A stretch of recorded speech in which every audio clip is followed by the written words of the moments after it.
नमस्कार दोस्तों, ये video editorial compilation for mains का पार्ट है। आप प्लेलिस्ट में जाके एडिटोरियल की वीडियोस पेपर वाइज और टॉपिक वाइज देख सकते हो। और अगर आप दिसंबर 2019 के बाद की वीडियोस को देखना चाहते हो तो वीडियो के नीचे मौजूद ज्वाइन बटन की सहायता से आप मेंबरशिप को ज्वाइन कर सकते हो।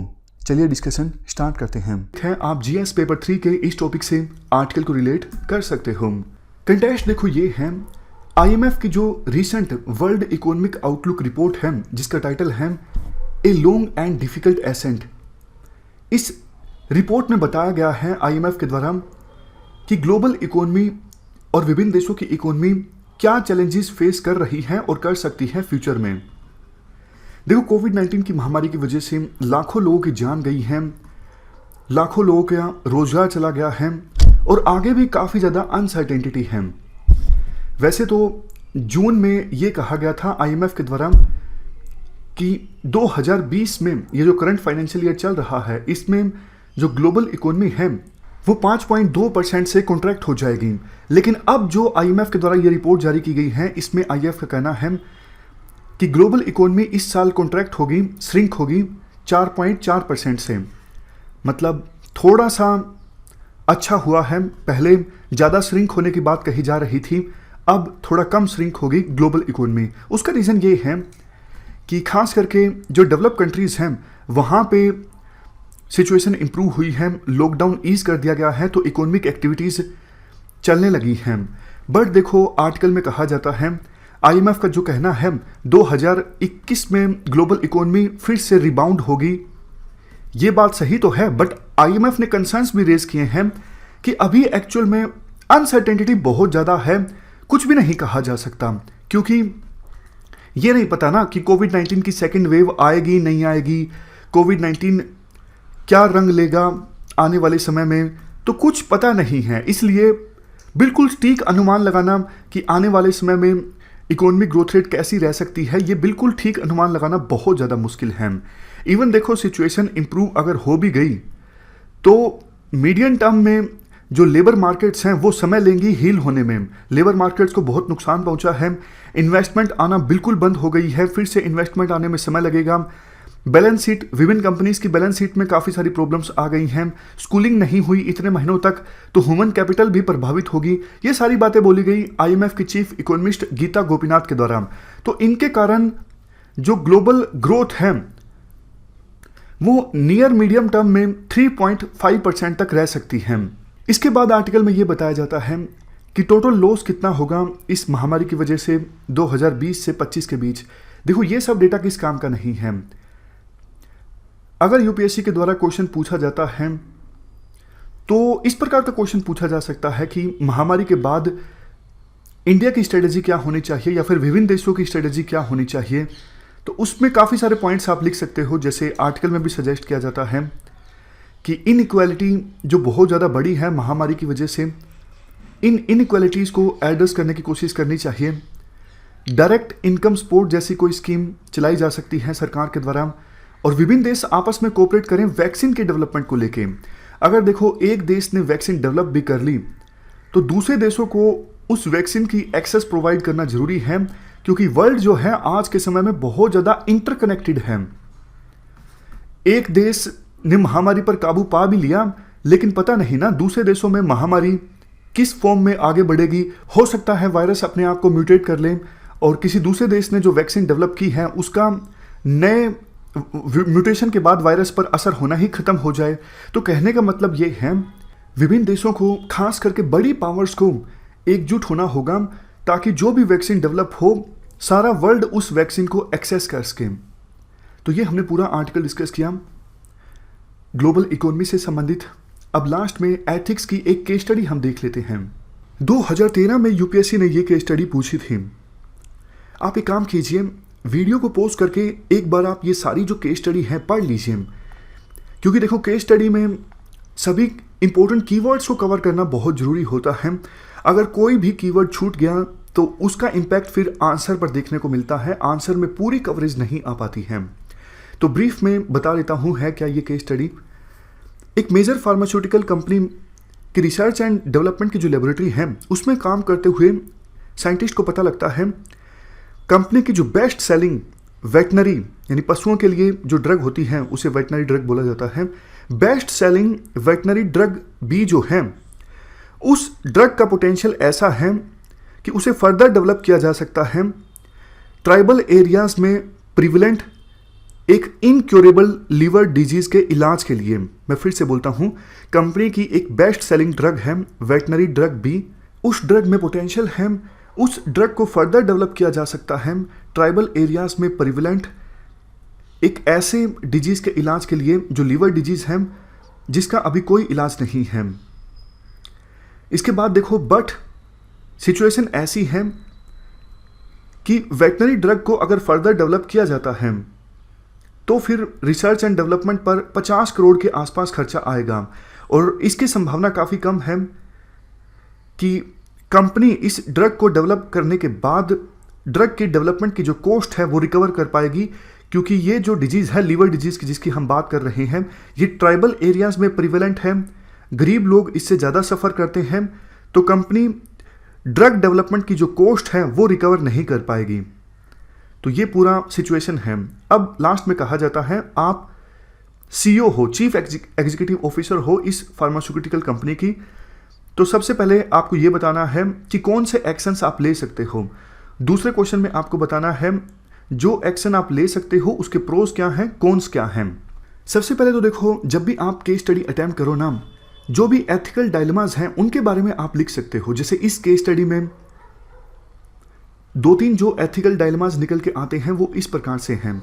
आप सीईओ हो, एक तरफ आपकी कंसाइंस कहती है कि बेशक जो ड्रग है उसकी कॉस्ट कंपनी ना रिकवर कर पाए, बट ड्रग डेवलप होने के बाद गरीब लोगों को काफ़ी राहत पहुंचाएगी, बहुत से गरीब लोगों की राहत जान बचाई जा सकती है। तो एक तरफ आपकी कंसाइंस है जो बोलती है कि ड्रग डेवलप होनी चाहिए, दूसरी तरफ कंपनी के प्रति आपकी लॉयल्टी, क्योंकि आप कंपनी के प्रति लॉयल हो तो आपको कंपनी की इकोनॉमी भी देखनी है, कंपनी का वेलफेयर भी देखना है। आप इसे अलग से भी लिख सकते हो, इकोनॉमिक वैल्यू और एफिशिएंसी वर्सेस वो सारी वैल्यूज जैसे कंपैशन, एम्पथी।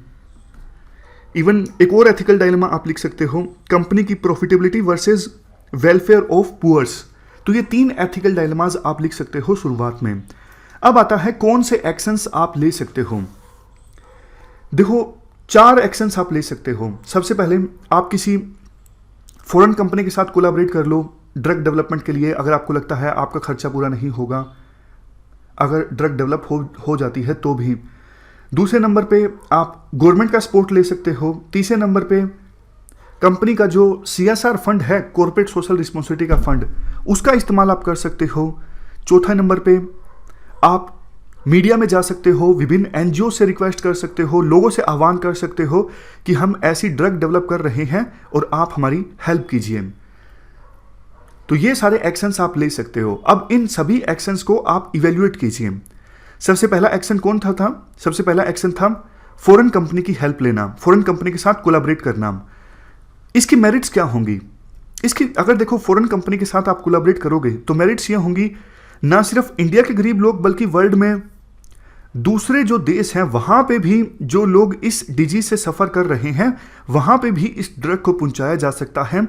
मतलब ग्लोबल स्केल पे गरीबों को फायदा होगा। फंड्स भी आपको मिल जाएंगे फॉरेन कंपनी से, क्योंकि फॉरेन कंपनी इन्वेस्ट करेगी इस ड्रग को डेवलप करने के लिए, तो समस्या जो है वो होलिस्टिक मैनर में दूर हो जाएगी। लेकिन डीमेरिट क्या है?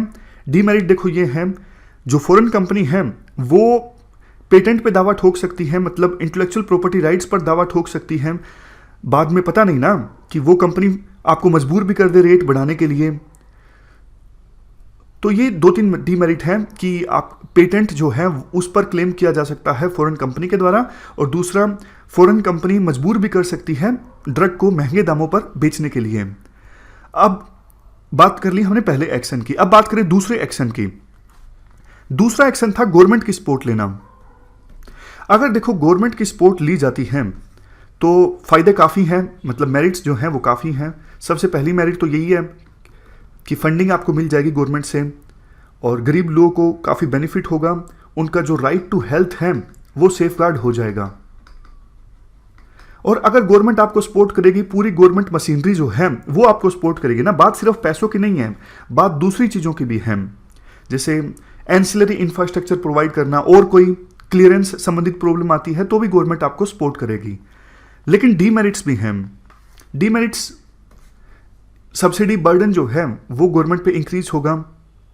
दूसरा, कंपनी की जो ओनरशिप है वो भी डाइल्यूट हो सकती है, हो सकता है गवर्नमेंट ज़्यादा इंटरफेयर करे कंपनी के ऑपरेशंस में। तो ये डीमेरिट्स हैं। डीमेरिट्स हालांकि ज़्यादा कॉन्क्रीट नहीं है। इसके बाद तीसरा जो ऑप्शन है वो सीएसआर से संबंधित है कि कंपनी अपने सीएसआर फंड का इस्तेमाल करे, कॉर्पोरेट सोशल रिस्पॉन्सिबिलिटी वाले फंड का। इसकी मेरिट्स क्या है?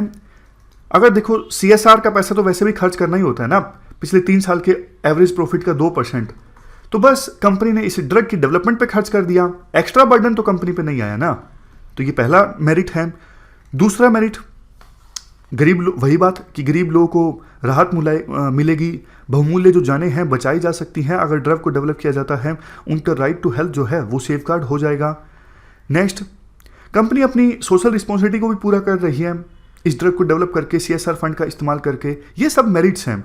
डीमेरिट्स की बात करें, आमतौर पे देखो कंपनी अपने सीएसआर फंड्स का इस्तेमाल करती है पॉपुलिस्ट मेजर्स लेने के लिए, मतलब जनता को दिखाने के लिए कि हमने इतना पैसा लगाया है सीएसआर फंड से। लेकिन हो सकता है कि इस ड्रग को डेवलप करने पे कंपनी सीएसआर फंड लगाए तो ज़्यादा इसकी पब्लिसिटी ना हो, पॉपुलिस्ट मेजर हो सकता है ये ज़्यादा ना हो, तो कंपनी बाकी जगहों पर पैसा इन्वेस्ट करके सीएसआर का जो वाहवाही लूट सकती थी, इससे हो सकता है उतनी वाहवाही ना मिले। नेक्स्ट डीमेरिट ये है, आप सीईओ हो सकता है बाकी जो डायरेक्टर्स हैं वो इंटरेस्टेड ना हो कि इतना सारा पैसा सीएसआर का यूज किया जाए एक ड्रग को डेवलप करने के लिए। तो ये डीमेरिट्स हैं। अब आता है सबसे लास्ट में ऑप्शन कि आप मीडिया में जाओगे, लोगों से आह्वान करोगे कि पैसा दो, एनजीओज की हेल्प लो। इसके क्या मेरिट्स हैं? ये देखो, क्राउड फंडिंग जैसा है, आप क्राउड से पैसा ले रहे हो, इससे कंपनी की भी पब्लिसिटी हो जाएगी, इससे ड्रग की भी पब्लिसिटी हो जाएगी कि हाँ इस प्रकार का ड्रग बना है, काफ़ी बेनिफिट्स हैं इसके, और सेल्स भी बढ़ जाएंगे। अगर देखो कंपनी की पब्लिसिटी होगी तो सेल्स भी बढ़ जाएंगे, तो आपका थोड़ा पैसा जो खर्च हुआ है वो इंक्रीज्ड सेल्स से आपका पैसा रिकवर हो जाएगा। लेकिन इसके डीमेरिट्स क्या हैं? डीमेरिट देखो ये हैं, लंबा समय लग सकता है, हो सकता है कि जल्द ही कोई एनजीओ मिले ना, या फिर लोगों से पैसे लेने में लंबा समय लग जाए, क्राउड फंडिंग में वक्त लग जाए। लेकिन जितना लेट होगा ड्रग को डेवलप करने में, उतना ही ज़्यादा जाने जाएंगी। तो ये डीमेरिट हैं। तो ये 4 ऑप्शंस हैं। ये सिर्फ देखो सिंबॉलिक मेरिट और डीमेरिट हमने डिस्कस की, आप अपने हिसाब से भी मेरिट डीमेरिट लिख सकते हो। ऑप्शंस जो हैं वो भी आप अपने हिसाब से बना सकते हो। कंक्लूजन में आप बता सकते हो कि पूरी तरह से एक ऑप्शन को मैं नहीं अपनाना चाहूँगा, मैं 2 ऑप्शंस को मिक्स करके अपना रास्ता चुनूंगा। कौन कौन से 2 ऑप्शंस? एक तो देखो सीएसआर फंड का इस्तेमाल करना, दूसरा एनजीओज मीडिया में जाना और लोगों से आह्वान करना, क्राउड फंडिंग मतलब सिंपल आप कह सकते हो। इन दोनों ऑप्शंस को मिक्स करके ड्रग को डेवलप करवाने की कोशिश मैं करूँगा, ऐसा आप बोल सकते हो, क्योंकि आप कंपनी के सीईओ हो। लास्ट में नॉर्मल सी लाइन्स लिख सकते हो, जैसे गांधी जी ने कहा था, बिना मोरालिटी के बिजनेस करना ये एक पाप है। जो गांधी जी के 7 सिंस हैं उनमें से एक है बिजनेस विदाउट मोरालिटी। इशू काफ़ी ज़्यादा इंपॉर्टेंट है, इसे नेग्लेक्ट नहीं किया जा सकता। बट इसके साथ साथ जो फिजिकल प्रूडेंस है उस पर भी ध्यान देना बहुत ज़्यादा जरूरी है। तो ये हमने केस स्टडी डिस्कस की एथिक्स की। इस डिस्कशन में फिलहाल इतना ही है। Thank you very much for discussion.